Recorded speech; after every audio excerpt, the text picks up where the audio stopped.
Direct selling ఇండస్ట్రీలో work చేయాలంటే నేను సేల్స్ పర్సన్గా పనిచేయాలి, నేను సేల్స్ చేయాలి, నేను చేయలేను, ఇలా చాలామంది నెగిటివ్ ఫీడ్బ్యాక్తో ఉండడం జరుగుతుంది.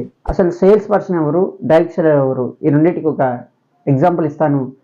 కొత్తగా ఒక వాటర్ ప్యూరిఫైయర్ లాంచ్ ఉంది అనుకోండి, దాని గురించి ఇన్ఫర్మేషన్ నలుగురు షేర్ చేయడానికి వెళ్ళి ప్రతి ఇంటికి వెళ్ళి తిరిగేవాడిని సేల్స్ పర్సన్ అంటారండి.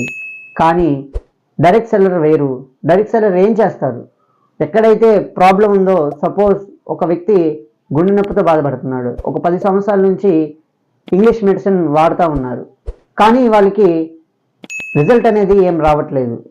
ఇతను ఆ ప్రాబ్లమ్ గుర్తించి ప్రోడక్ట్ ఇవ్వడం జరిగింది, రిజల్ట్ రావడం జరిగింది.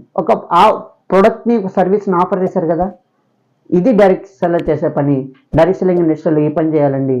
సేల్స్ అమ్మడం కాదు, ప్రోడక్ట్లు అమ్ముకోవడం కాదండి, ప్రోడక్ట్ని, సర్వీస్